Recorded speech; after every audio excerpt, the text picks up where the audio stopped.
So the third part of this, it ends up with me. I go back to sleep, and once I'm back in my dream state, I'm having kind of a regular dream, and it's normal.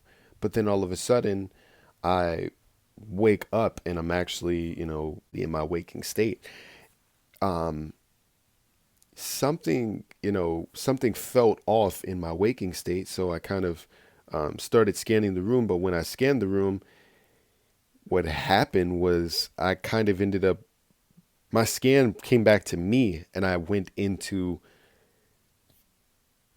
kind of like a trance. So I was under the impression that I was getting abducted. I end up on this metal ship. Everything's metal. I look and I see this board, and it's like a white weird keyboard, but it had like projections at the top of it. Um, there were two guys that were on the side of me, and it was the same damn things that I saw within that illusion dream. It was some short little 4 foot guys that were just walking with me, like holding my arms and taking me, showing me around this damn ship or whatever. In this ship, um, like I said, as I was looking around, I saw the board, I saw the projections that were on the top of it, and then they took me to this room that had a huge door. They slid the door open, and when they slid the door open, there was this really big, bulbous-headed creature with really long hands, no legs, and it was just a body of like gelatin, and it was kind of a milky color, and they threw it a mouse, and when they threw it a mouse, it gave them answers to questions they were asking. It gave them answers and coordinates to certain places, so they were kind of traveling and scavenging these places that they were getting coordinates and being sent to. So then I'm asking, I'm kind of like, why am I here? But I realize I can't ask them why I'm here with my mouth, so I start speaking telepathically. So when I start to speak with them telepathically, I get a huge headache, and I start to hear just these loud frequencies, like very low vibrational frequencies that are like just really hurting my head. Almost as if when someone's dragging their fingers on a chalkboard. That's what it sounded like to me. So I'm just like, whoa, why did I try to communicate with them? Maybe I'm not ready to communicate. In other realms that I've been to, I've had it adjusted. So at that moment when I didn't have it adjusted, I'm like, all right, these ain't allies. So then I'm like, what am I gonna do? So they keep holding me. They take me to like this area in front of that board, and then I'm like, what's going on? And then I hear in my head, do you know why you're here? I'm like, no. And then they're like, we need to erase that memory that you have. And I'm like, no, fuck, no, you're not about to erase my memory. Like, why? Because I know how to, phase out of your stuff in my dreams. No. And then they're like, well, you can't be telling people this information. You can't give this information out. We don't want people knowing that they can use this stuff against us when we're, doing this. You're kind of interfering with our business. And I'm like, the hell I am. So they let me go for a second, and they go onto their little computer and they're typing, and then I just dart out the back. And when I run out the back, I just kind of feel like this cold hand on my back, and it creeps me out still. So I feel this cold hand on my back, and then all of a sudden I just feel like I'm getting ripped. And then I got pulled, and I was back in my body, like out of this trance state, back in my body. My heart was racing, but I sat there and I'm just like, okay. And my guides were like, it's all right. Like, you're back. It's okay. We were trying to make sure we got you out of that. Like, someone came and they tried to attack you. So it literally was like another layer to the story that had me completely thrown off. And then now they're talking about trying to take away the memory of that dream that I had, the memory of me being able to break that reality down and see into what that actually was. So ever since it threw me off, um, I had then, you know, waited until night to go, astral project to see if I can get some answers to, what was going on.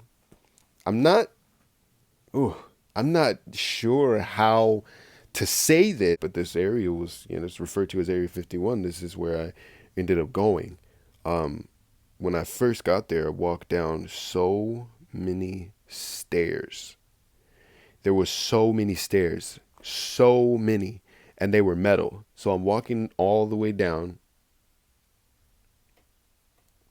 and I get down to the ground level. But once I enter the ground level, I just see all of these clothes. Like there's just piles of clothes, piles of like different things that are within the room, like clothes, accessories, bracelets, necklaces, things of that sort.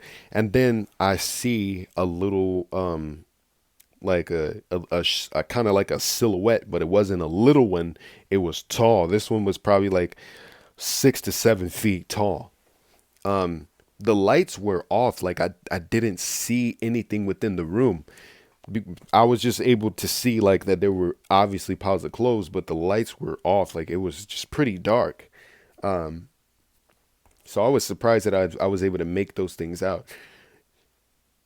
It took me a while to realize what was actually approaching me. I was like, this is one of those ETs. So I'm just like, look, I don't know how I got here. I don't know what's going on. Like, I didn't intentionally come here. They're like, I know, we brought you here. I'm like, why? So then they start telling me, kind of what they're doing there. I'm not gonna really go into that. I don't feel like I feel safe putting that information out there because of the fact that I was getting attacked so much because of interacting with these damn things when I broke down that dream. Like, not to say that lucid dreaming can get you in trouble but when it comes down to that, when it comes down to attacks and warfare with things like that, it can get you in trouble. So I'm not going into detail as to what exactly I was being told about why I was being taken there. But anyway, it it wasn't speaking to me with its mouth. It was speaking telepathically, but it looked different than those other guys that were around me. It was way taller. It was a lot more slender. The fingers were long, but it didn't have the orbs on the ends of them. They were just long fingers that looked really skinny, but kind of sharp at the end. Their arms were really, really long. They did have long legs, but I kind of couldn't see the feet because it was so dark. I could make out the skin color, sort of. The skin color was a really faded bluish gray color. This being's eyes were kind of like